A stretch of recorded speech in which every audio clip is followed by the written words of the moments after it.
सबको जय मसीह की। कैसे हैं सारे भाई बहन? मुझे विश्वास है आप सब प्रभु में बहुत बहुत आनंदित हैं, बहुत बहुत ब्लेस हैं, प्रभु के वचनों में बढ़ रहे हैं। हालेलुया। एक बार फिर से आपकी बहन आप लोगों के सामने प्रभु का पवित्र कलाम लेके आ गई है। चलिए छोटी सी प्रार्थना करते हैं वचन शुरू करने से पहले।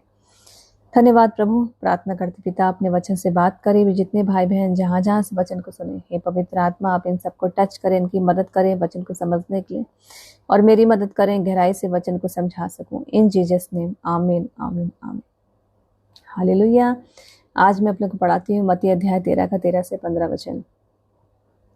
प्रभु यीशु मसीह लोगों से दृष्टांत में बातें क्यों करते थे? प्रभु यीशु मसीह जी के चेले प्रभु यीशु मसीह जी से कहते थे, हे प्रभु आप लोगों से दृष्टांत में क्यों बातें करते हैं? प्रभु ने चेलों को उत्तर दिया, मैं उनसे दृष्टांतों से इसलिए बातें करता हूँ कि वे देखते हुए नहीं देखते, वो देखते हुए भी देखते नहीं, उनकी आत्मिक आंखें अंधी हो चुकी हैं, और सुनते हुए नहीं सुनते, वह बहरे हो चुके हैं और नहीं समझते।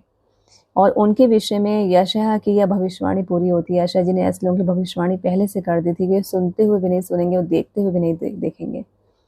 कि तुम कानों से तो सुनोगे पर समझोगे नहीं, तुम कानों से तो सुनोगे पर समझोगे नहीं, और आंखों से तो देखोगे पर तुम्हें ना सूझेगा। हालेलुया। क्योंकि इन लोगों का मन मोटा हो गया है, मतलब घमंडी हो गए हैं। उस टाइम भी लोग घमंड में थे, अपने बुद्धि का प्रयोग करते थे। प्रभु यीशु मसीह जी करके लोगों से दृष्टांत में बातें किया करते थे। प्रभु यीशु मसीह जी ने शास्त्रियों से कहा कि इससे पहले कि अब्राहम था मैं हूँ, वो भड़क पड़े, उनको मारने जा रहे थे प्रभु यीशु मसीह जी को, कि अपने को पिता बताता है, अपनी अपनी महिमा करता है। प्रभु ने कहा जीवन का जल मैं हूँ, जीवन की रोटी मैं हूँ, जगत की ज्योति मैं हूँ। जिसने मुझे देखा उसने पिता को देखा। जिस तरह मैं तीसरे दिन जिंदा हुआ उस तरह तुम सब तीसरे दिन जिंदा हो जाओगे। जहाँ मैं जाता हूँ वहां तुम भी रहोगे, जहाँ तुम सबके पाप क्षमा हुए। कितने मुर्दों को प्रभु ने जिंदा करा, कितने कोड़े को प्रभु ने शुद्ध करा, कितने अंधों को प्रभु ने आंखें दी, बहरों को सुनने के कान दिए, गूंगों को बोलने का मुंह दिया। सो ये कौन कर सकता है? परमेश्वर ही कर सकते हैं, कोई पुत्र या नबी नहीं। इतनी अधिकार कोई पिता अपने पुत्र को कभी नहीं देंगे। प्रभु दृष्टांतों में लोग इस बातें करते थे, वो घमंड में प्रभु की बातों को समझ नहीं पाते क्योंकि वो घमंडी थे। क्योंकि इन लोगों का मन मोटा हो गया है और भी कानों से ऊंचा सुनते हैं, और उन्होंने अपनी आंखें बंद कर ली हैं। हालेलुया। कहीं ऐसा ना हो कि वे आंखों से देखें और कानों से सुने और मन से समझें और फिर जाएं और मैं उन्हें चंगा करूं। सो प्रभु ऐसे लोगों के हाल पे छोड़ देते हैं।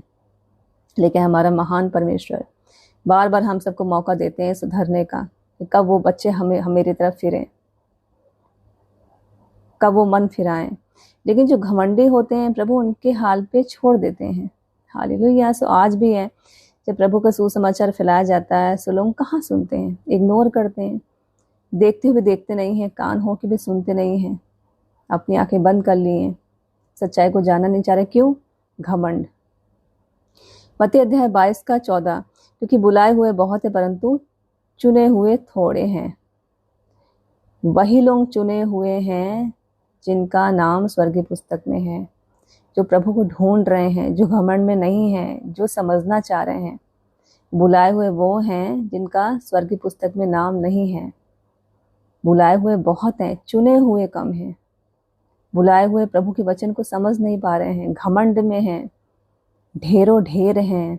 लेकिन कुछ थोड़ी गिनती है जो चुने हुए लोगों की है, जो प्रभु की बातों को समझते हैं, प्रभु के वचन की गहराई को समझते हैं। हालेलुया। सो वचन गहराई को हमको समझना है, पवित्र आत्मा की सहायता मांगनी है वचन पढ़ने के लिए। हमको बिना पवित्र आत्मा की सहायता के वचन हम नहीं समझ सकते हैं। कि प्रभु हमारे दृष्टांतों में बातें किया करते थे, और चेलों को प्रभु ने अधिकार दिया था।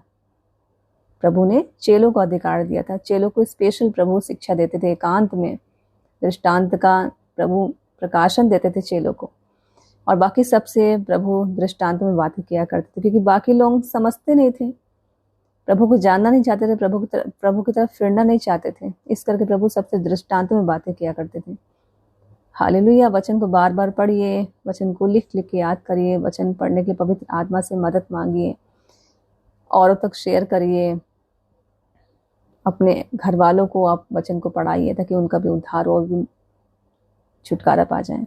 फिर आपके सामने आऊंगी, वचन में बने रहिए, अड़े रहिए, खड़े रहिए। सबको जय मसीह की।